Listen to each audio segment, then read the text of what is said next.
안녕하세요. 행복샷입니다. 오늘도 시장을 정리하면서 하루를 마무리하는 시간을 가져볼까 합니다.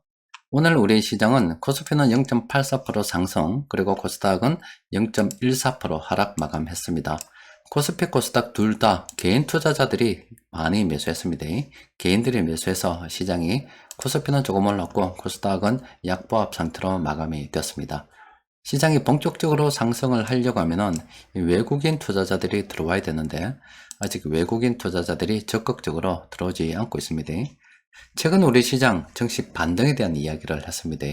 그럼 지금 이 시점에서 해외 시장은 과연 어떤가 그 분위기에 대해서도 한번 살펴볼 필요가 있겠죠. 영국 시장을 보면은 우리하고 비슷한 시기에 이렇게 바닥을 지금 다지고 조금 올라가고 있는 그런 상황입니다. 그리고 프랑스 증시도 보면은 오늘 상승하고 있는데 우리하고 비슷한 시기에 영국하고도 비슷한 시기에 바닥을 다지고 이렇게 오르고 있다라고 봐야 되겠죠. 또 그리고 독일 같은 경우도 뭐 상승폭은 그렇게 크지 않습니다만은 일봉을 보면 바닥을 다지고 이렇게 지금 오르려고 하고 있는 그런 상태입니다. 그리고 뭐 미국 증시 다우 산업 보면은 미국은 뭐 좀 더 빨리 움직였습니다. 이런 식으로 해서 지금 바닥을 다지고 이렇게 조금씩 올라가고 있는 그런 모습이고, 나스닥 같은 경우도 이런 식으로 해서 바닥을 다지고 조금씩 올라가고 있는 그런 상황입니다. 우리나라뿐만이 아니라 전 세계 주식 시장이 비슷한 흐름을 보이고 있는데, 그 흐름이 이렇게 바닥을 다지고 위로 조금 올라가는 그런 흐름을 보이고 있습니다. 그러면은 뭐 상승을 한다라고 봐야 되겠죠. 그런데 이렇게 시장이 상승하는 것은 단기적으로 보게 되면은 어제 말씀드렸다시피 6월 말까지 윈도우 드레싱이 영향을 좀 받는다라고 보면 되겠고, 또 그 이후에도 확실하게 날아가려 그러면은 7월 13일에 있는 미국의 물가 지수가 잘 나와야 됩니다. 어제도 물론 말씀드렸지만은 7월 13일 날 미국의 물가 지수 발표가 예상이 되어 있는데 이 8.6% 아래쪽으로 지금 나와줘야 됩니다. 이렇게 되면은 미국에서 기준금리를 인상을 하긴 하는데 원자재 쪽으로 투기 세력을 확실하게 제압을 하려고 그러면은 기준금리를 한 0.75% 정도 올릴 거고, 뭐 이 정도면 물가가 고점을 찍고 내려와서 경기 침체를 좀 우려해가지고 적당한 선에서 타입을 하려고 그러면은 빅스텝 0.5% 인상하는 걸로 마무리가 되겠죠. 어쨌든 시장이 상승하기 위한 결정적인 한 방은 바로 요 미국의 소비자 물가가 잘 나와야 된다는 거. 이거를 우리가 좀 기억하고 있어야 되고, 현재 우리나라뿐만이 아니라 전 세계 증시가 지금 바닥을 다지고 있다, 이렇게 보셔도 될 것 같습니다. 오늘 우리 시장 수급을 정리해 보면은 외국인들이 참 안 들어옵니다. 들어오려면 좀 시원하게 들어오면 좋겠는데 참 이렇게 안 들어오고 있습니다. 기관들하고 오늘 외국인들하고 공통적으로 매수한 요런 업종이 있는데, 운송장비, 화학보험 요 업종을 매수했고, 세력 전반적으로는 운송장비, 화학보험, 기계, 음식료, 뭐 의료정밀 이런 업종 매수를 했습니다. 세력들이 공통적으로 매수한 종목들이 업종들이 있기 때문에 정리를 좀 해보니까 이렇게 7종목 있잖아요. 이 종목들은 오늘 세력들이 공통적으로 매수한 종목들입니다. 뭐 종목이 몇 개 안 되니까 곧바로 살펴보도록 합시다. 지금 OCI 같은 경우는 이렇게 앞으로 상승할 것이다, 이렇게 상승 반전 신호들이 집중적으로 좀 뜬 구간이 있었잖아요. 그리고 지금 이렇게 주가 또 약세를 또 면하지 못하고 있는 그런 상황입니다.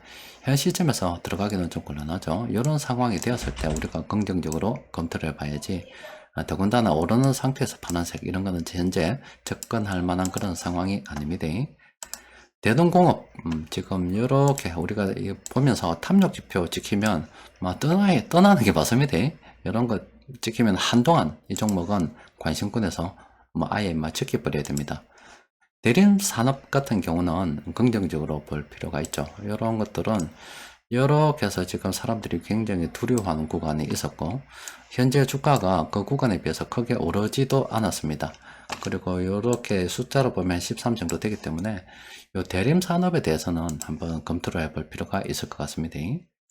삼성 SDI는 뭐 현 시점에서 접근하기가 참 곤란하죠. CS 윈드도 마찬가지입니다.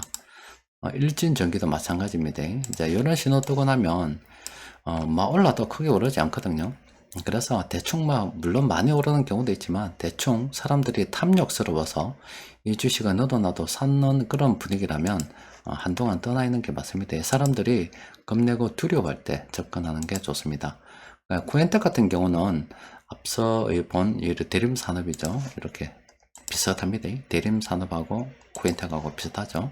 이렇게 사람들이 주식을 사기 겁내하던 시점이 있었고 다시 이렇게 상승 반전 신호가 떴었어요.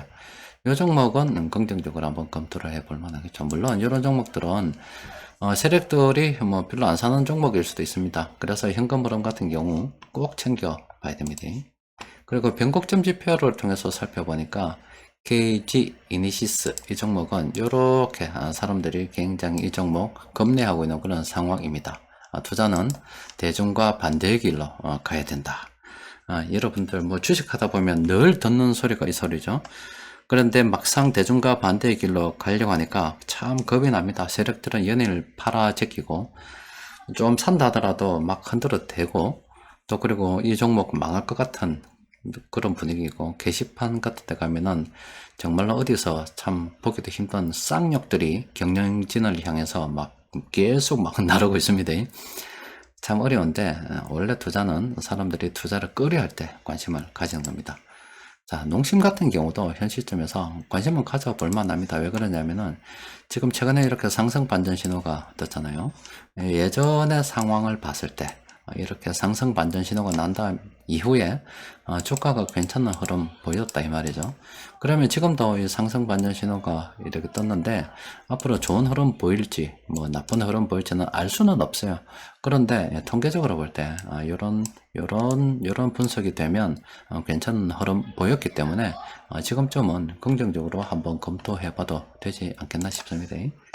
자, 우리나라 뿐만이 아니라 세계 정시를 보니까 현재 바닥을 다지고 있는 그런 상황입니다. 이 상승을 갖다가 이걸 확실한 한 방이 있어야 되는데 그게 바로 물가가 되겠죠. 그때까지는 뭐 시장이 좀 지지부진하겠지만은 꾸역꾸역 가진 않겠나 싶습니다. 자, 오늘은 여기까지 정리하도록 합시다. 이상입니다.